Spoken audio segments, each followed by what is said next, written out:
Hello दोस्तों, माताएं बहनों, आशा करती हूँ आप लोग स्वस्थ होंगे। आज हम आप लोगों के लिए लेकर आए हैं सत्यनारायण की कथा। आशा करती हूँ आप लोगों को यह कथा बहुत अच्छी लगेगी। अगर अच्छी लगे तो सब्सक्राइब ज़रूर करें, बेल आइकन ज़रूर दबाएं, जिससे आपको अगली कथाएँ सबसे पहले आपके पास आएँ। लाइक शेयर ज़रूर करें, कमेंट्स में अपनी प्रतिक्रियाएँ ज़रूर दें। चलिए सत्यनारायण की कथा के बारे में जानते हैं। सत्यनारायण कथा सनातन धर्म के अनुयायियों में लगभग पूरे भारतवर्ष में प्रचलित है। सत्यनारायण भगवान विष्णु को ही कहा जाता है। भगवान विष्णु जो कि समस्त जग के पालनहार माने जाते हैं। लोगों की मान्यता है कि भगवान सत्यनारायण का व्रत रखने, उनकी कथा सुनने से मनुष्य मात्र के सभी कष्ट मिट जाते हैं। सत्यनारायण व्रत कथा का उल्लेख स्कंद पुराण के रेवाखंड में मिलता है। पौराणिक ग्रंथों के अनुसार एक समय की बात है कि नैमिषारण्य तीर्थ पर शौनकादिक 88,000 ऋषियों ने पूर्णवेत्ता महर्षि श्री सुत जी से पूछा कि हे महर्षि, इस कलयुग में बिना वेद बिना विद्या के प्राणियों का उद्धार कैसे होगा? क्या इसका कोई सरल उपाय है जिससे उन्हें मनोवांछित फल की प्राप्ति हो? इस पर महर्षि सूत जी ने कहा कि हे ऋषियों, ऐसा ही प्रश्न एक बार नारद जी ने भगवान विष्णु से किया था।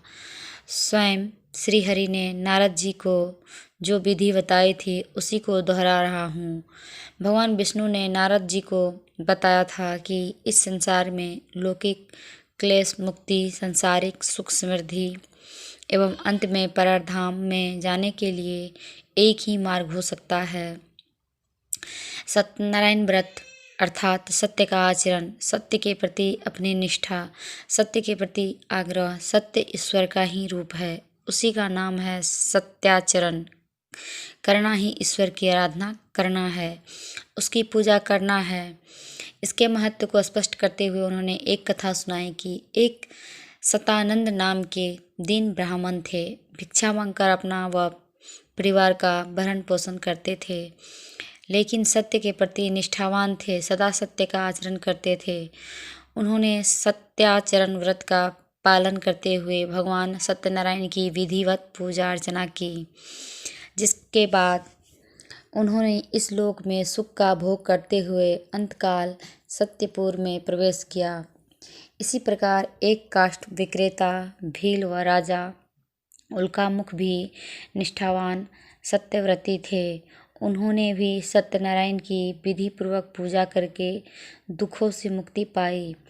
आगे भगवान श्री हरि ने नारद को बताया कि ये सत्यनिष्ठ सत्याचरण करने वाले व्रती थे, लेकिन कुछ लोग स्वार्थबद्ध होकर भी सत्यव्रती होते हैं। उन्होंने बताया कि साधु वनिक एवं तुंगध्वज नामक राजा इसी प्रकार के व्रती थे। उन्होंने स्वार्थ सिद्धि के लिए सत्यव्रत का संकल्प लिया, लेकिन स्वार्थ पूरा होने पर व्रत का पालन करना भूल गए। साधु वानिक की भगवान में निष्ठा नहीं थी, लेकिन संतान प्राप्ति के लिए सत्यनारायण भगवान की पूजा अर्चना का संकल्प लिया, जिसके फलस्वरूप उसके यहाँ कलावती नामक कन्या का जन्म हुआ। कन्या के जन्म के पश्चात साधु वानिक ने अपना संकल्प भुला दिया और पूजा नहीं की। कन्या के विवाह तक पूजा को टाल दिया। फिर कन्या के विवाह पर भी पूजा नहीं की और अपने दामाद के साथ यात्रा पर निकल पड़ा। देवयोग से रत्नासपुर में ससुर दामाद दोनों पर चोरी का आरोप लगा। वहाँ के राजा चंद्रकेतु के कारागार में उन्हें डाल दिया गया।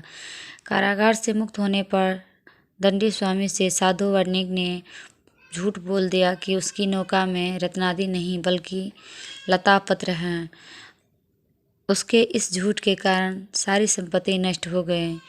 इसके बाद मजबूर होकर उसने फिर भगवान सत्यनारायण का व्रत रखा, उनकी पूजा की। उधर साधु वानिक के मिथ्याचार के कारण उसके घर में भी चोरी हो गई। परिजन दाने दाने को मोहताज हो गए। साधु वानिक की बेटी कलावती अपनी माता के साथ मिलकर भगवान सत्यनारायण की पूजा कर रही थी कि उन्हें पिता साधु वानिक का व पति के सकुशल लौटने का समाचार मिला। वह हड़बड़ी में भगवान का प्रसाद लिए बिना पिता व पति से मिलने के लिए दौड़ पड़ी, जिस कारण नौवानिक और दामाद समुद्र में डूबने लगे। तभी कलावती को अपनी भूल का एहसास हुआ। वह दौड़कर घर आई और भगवान का प्रसाद लिया। इसके बाद सब ठीक हो गया। इसी तरह राजा तुंगध्वज ने भी गोपन बंधुओं द्वारा की जा रही भगवान सत्यनारायण की पूजा की अवहेलना की और पूजा स्थल पर जाने के बाद भी प्रसाद ग्रहण नहीं किया, जिस कारण उन्हें भी अनेक कष्ट सहने पड़े। अतः उन्होंने भी बाध्य होकर भगवान सत्यनारायण की पूजा की और व्रत किया। कुल मिलाकर कहानी का निष्कर्ष यही है कि भगवान सत्यनारायण की पूजा करनी चाहिए व हमें सत्याचरण का व्रत लेना चाहिए। यदि हम भगवान सत्यनारायण की पूजा नहीं करते तो उनकी अवहेलना कभी नहीं करनी चाहिए और दूसरों द्वारा की जा रही पूजा का कभी मजाक नहीं उड़ाना चाहिए और आदरपूर्वक प्रसाद ग्रहण करना चाहिए। सत्यनारायण व्रत और कथा को करने की विधि इस प्रकार है। इस पूजा को संपूर्ण करने के दो मुख्य प्रकार हैं, व्रत और कथा। कुछ लोग भगवान विष्णु जी के लिए व्रत कर इस आयोजन को पूर्ण करते हैं तो कुछ जन घर में सत्यनारायण पूजन ऐसे ही सत्यनारायण जी की पूजा और एक कथा को कहकर इसे पूर्ण कर देते हैं। सत्यनारायण जी की पूजा को विद्वान ब्राह्मण द्वारा पूरा करवाया जाना चाहिए। पूजा को करने के लिए सबसे उत्तम समय प्रातःकाल 8 बजे से दोपहर 1 बजे तक बताया जाता है। इस पूजा में दिन भर व्रत रखा जाता है। पूजन स्थल को गाय के गोबर से पवित्र करके वहाँ एक अल्पना बनाया जाता है और उस पर चौकी रखी जाती है। चौकी के चारों पायों के पास केले के पत्तों से सजावट करें। फिर इस चौकी पर अष्टदल या स्वास्तिक बनाएं।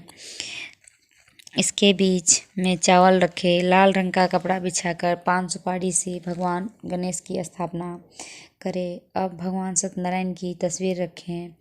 श्री कृष्ण या नारायण की प्रतिमा की भी स्थापना करें। सत्यनारायण के दाहिनी ओर शंख की स्थापना करें व साथ ही पवित्र या स्वच्छ जल से भरा कलश भी रखें।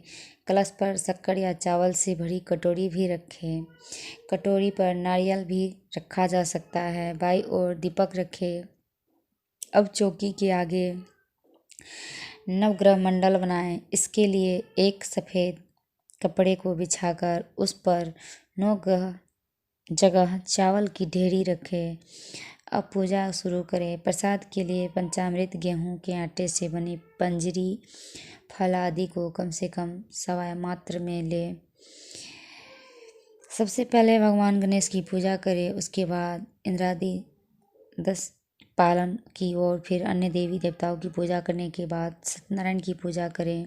भगवान सत्यनारायण के बाद माँ लक्ष्मी व अंत में भगवान शिव और ब्रह्मा जी की पूजा करनी चाहिए। पूजा में सभी तरह की पूजा सामग्रियों का प्रयोग होता है और ब्राह्मण द्वारा सुनाई जा रही कथा को ध्यानपूर्वक सुनना चाहिए। सत्यनारायण जी की पूजा के बाद सभी देवी देवताओं की आरती की जाती है और चरणामृत लेकर प्रसाद वितरण किया जाता है। श्री सत्यनारायण का पूजन महीने में एक बार पूर्णिमा या संक्रांति को किया जाना चाहिए। ध्यान से सुनने के लिए धन्यवाद। जय माता दी।